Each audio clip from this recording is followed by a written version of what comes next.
Testy, testy, 1 2 1 2 1 2. What's up, Tricology family? Welcome back to another episode of the Tricology News Talk. And today we have some new news and updates for y'all. So let's not waste time. Let's get straight on to it. As you know, last Saturday was the NAACP Awards. But I'm not gonna go through all the winners list, but I do want to say congratulations for those who have won. I'm just gonna announce the major categories that won. So the limited for this category, it's the outstanding television movie and limited series drama special, and the nominee that won was Self Made, and that was the limited series that was on Netflix.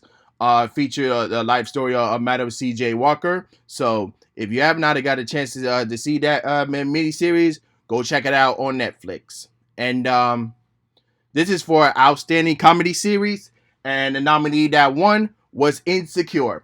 I was surprised that won. I was thinking Black was gonna win again, but it's good to see that someone new has won the category. So that show is on HBO or on HBO Max, whatever subscription provider that you have, whether it's HBO Now or HBO Max, or you're watching on HBO or on cable. But so really check out that series. Is really good. And the show that won outstanding drama series is, of course, Power Book 2 Ghost, and it's the sequel spin-off series from the original Power series. So if you haven't not checked that out, it's on Stars.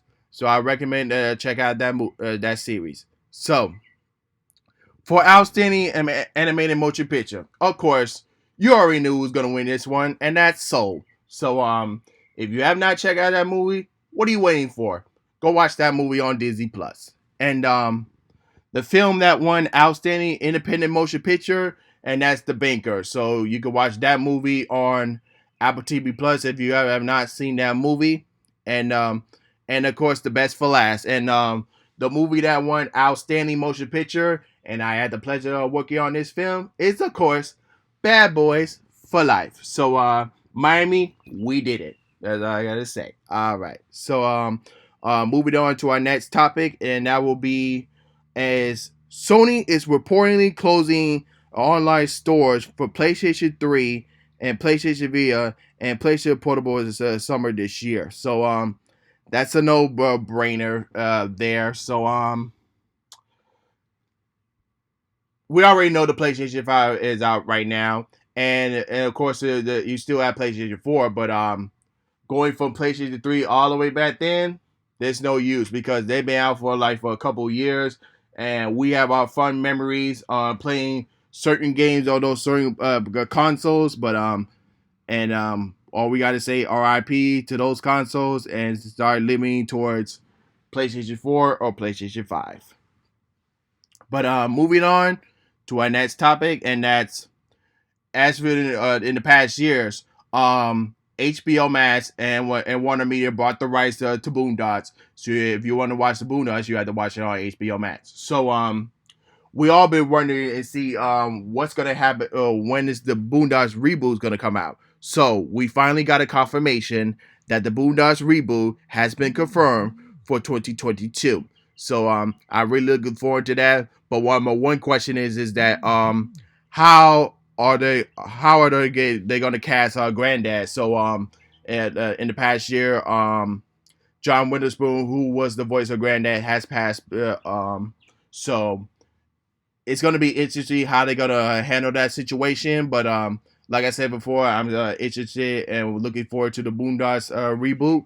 So yeah. Moving on to our next topic. So as you already know that the Bright Line train is constructing and trying to connect from Miami to Orlando for those of us who want to go to either Disney World or to a Universal. So I got the latest update on that.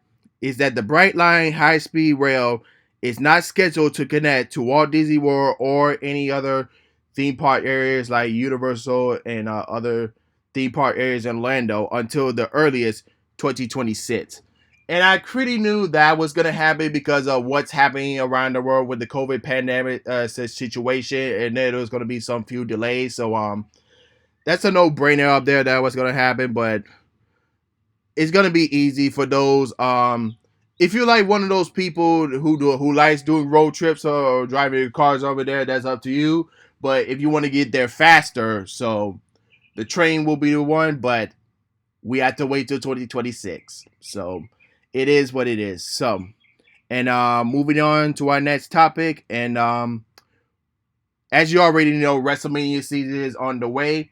I will be doing the predictions on WrestleMania, NXT Takeover Deliver, and of course all that on the Respect the Combat podcast. So you guys check out for that on that podcast show. But other than that, let's talk about there is one celebrity. That's right, another celebrity is going to be involved in the match. So in the past WrestleManias, we have seen either a celebrity, whether it's a regular celebrity or another athlete from another sport, was either involved in a match or some kind of conflict. So our latest celebrity, Bad Bunny, is going to be wrestling on WrestleMania 37 in Tampa against The Miz. And I, for one, want to see Bad Bunny whip The Miz's ass. So that's my humble opinion. But I will give my full opinion on the Respect the Combat podcast. So you guys check that out. And speaking on WWE, and so the WWE Network and its library has transitioned to NBC's Peacock streaming service only in the US only for a 5-year deal. So I have my good reviews and I have some of my bad reviews. So the good news is that once they fully transition, we still going to get the library that you normally get on the WWE Network, but it's still missing some few things. So it's trying to try this full transition over to Peacock, and it is what it is. But I have to say I have my bad reviews on there. So for example, if you're watching a live pay per view, it's like if you're watching the pay per view back in the day. You cannot do like you knew with DVR. You cannot replay. No, you can't do that. So you have to be there on site because if you go to the bathroom or like if you want to replay it back, nope, you cannot do it. It's gonna go full way until the live stream is over. So I mean, it is what it is. For some of those who bought like pay per views back in the day that we didn't have these streaming service, so it is what it is, man. So you had to stay and watch it, and of course, cancel culture has strike on WWE again. So they remove certain comments or certain content that's like not PG related stuff. So it really sucks on there, but it is what it is. But moving over to another sports news. So, as you already know, LeBron James is now a part owner of the Boston Red Sox. So, I'm wondering how LeBron get that deal. So, and my only concern is that why he didn't go for the Cleveland Indianas. I mean, that's where he originally from. I mean, it is what it is. But once again, I would just say congratulations to LeBron on now being part owner of the Boston Red Sox. So I would rather have him be a part owner of the Cleveland Indianas because that's where he originally is from. But it is what it is for what it's worth. And moving on to our next topic. So this one is going to be a movie review, and that is going to be on the Snyder Cut version of Justice League. So and let me tell you something. The Zack Snyder Justice League is way better than the Josh Whedon's version of Justice League. Okay, so if you guys already know the story, so behind Justice League, so Zack Snyder was doing a director, but the movie was on hold because one is Zack Snyder's daughter had passed, so that would cause him to leave the production, and Josh Sweden came in to finish to try to finish the movie, but when it came to it, but everyone did like it, so everybody was voicing their opinions to hey, Zack Snyder, not only the fans but also the actors as well, and Jack Snyder himself saying, "Release the Snyder Cut." Hashtag release the Snyder Cut, and we have finally got the Snyder Cut, and we finally got Zack Snyder's vision of we wanted to see. And like I said before, this is way better. For it is what it is, and of course, it is 4 hours. So if you can watch the Avengers Endgame, which was like 3.5 hours, trust me, you can watch the Zack Snyder Justice League for 4 hours. But the way it was like, the way it was concept to it, because like it said, like during the movie, it says like part 1, part 2, part 3, part 4, making it look like it was a mini series. It was kind of similar to what they did the extended version of Quentin Tarantino's The Hateful Eight on Netflix, and it kind of made it look like a mini series on there because there's like different parts on there. Because that's how I feel they did for if you watch the Snyder Cut on HBO Max. So they didn't do exactly how the Hateful Eight extended version was on Netflix. It's just like I said, it was just like a regular movie, but when you look at it, it looked like a mini series. So like when you get to the half, finish the first half, it makes you like, oh, I need to like take a break or like get some water, take a bathroom break, and all that stuff. So that's how it felt was. So movie go into more details. Steppenwolf, the villain, he looks way more better because in the original version he sucked. He was garbage, but the way they looked at him in here right now in the Snyder Cut, he kind of reminds me of the Guardians of the Galaxy's Ronan, and of course, Darkseid was Thanos. If you kind of look at it from a certain point of view, if you want to do a counterpoint of view, so it looks way more better. They explain more of the backstories of Cyborg, which was really better. They did more backstory towards the Flash, and of course, and we finally get to see one of the Green Lantern Corps members in there. We finally get to see Martian Manhunter in there, and of course, we saw the joke. We got Jared Leto's Joker in there, and it looks the Joker looks Jared Leto's Joker look way better than he did in Suicide Squad. But right now, the trending is happening right now. Another trend is happening. Well, actually, two trends happening right now, and that's restore the Snyderverse and release the Ayer cut, which I mean the Ayer cut version of the Suicide Squad. So that's what's that's happening right now. So like again, the Snyder cut version of Justice League is way better than the original. So I recommend you guys when you have a full day of like nothing to do or not busy, you guys go check that out because it is 4 hours, and so yeah, so that's my humble opinion. So moving on. So as you already know, what for this year's Warner Brothers is doing the same day premiere deal, releasing day to day in theaters and on HBO Max as well.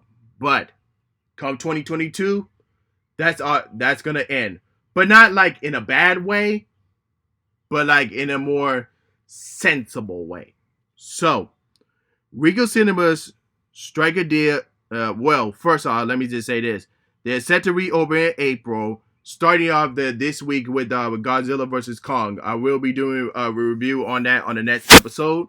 So they're set to reopen with April and strike a deal with Warner Brothers starting in 2022 and release their movies with a 45 theatrical window, and then excuse me, and then release it on HBO Max. So they kind of doing the same route what Universal and Paramount is doing with their movies. Give it about a at least a 45 day theatrical window before going either to PVOD or their respective streaming services. So that's not a bad deal. So that's a good idea because it kind of works in the favor of the theater industry, who's trying to come back from the pandemic situation. So it's not a bad deal. So it's a good idea for what they're doing. Of course, like with the whole Warner Brothers same deal, HBO Max deal, and filmmakers and other actors was kind of disappointed, but now right now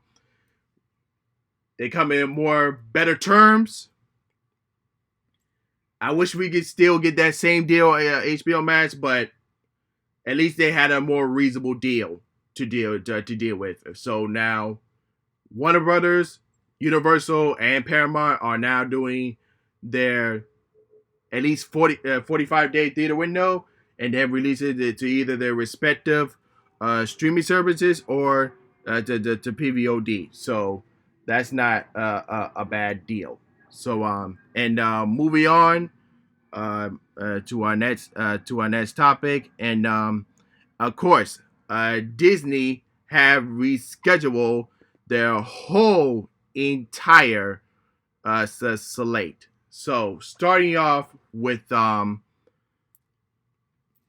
Widow. So everybody was wondering what's going to happen with Black Widow. So we can now confirm that Black Widow has been moved to July 9th, with not only coming to theaters, but also on Disney Plus with premiere access.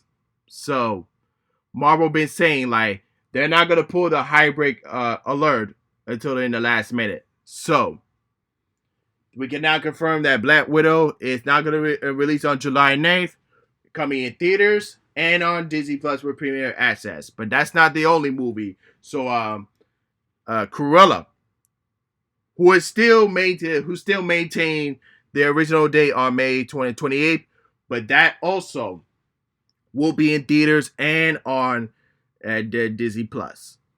And moving forward, Pixar's newest flick, Luca, is now coming to Disney Plus only. But it's going to follow the same deal as Soul did. So it's going to be with no extra cost. So that's going to be free. So Pixar's probably feeling good right now. So we're just releasing on Disney Plus. But as you already know, Luca is probably going to be released in theaters out of the country. And of course, if you are watching Disney Plus in the US, so that's the only thing that's what's going to happen there. So like I said, they're following the same route as Soul did. But moving forward to our updated release date. So Ryan Reynolds' new movie Free Guy is now going to be released August 13th. Marvel's newest member, Shang-Chi and the Legend of the Ten Rings, that's going to be released on September 3rd. But you still gonna wonder, are they gonna do the same thing with Black Widow? Only time will tell. And The Kingsman is now gonna be released on December 22nd, and then Deep Water is gonna be released on January 14, 2022, and of course Death on the Nail will be released on February 11, 2022. And that's the latest update on the Disney flicks.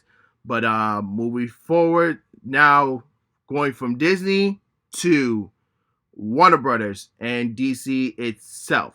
So we have now confirmed what's going to happen towards 2022 slate for DC.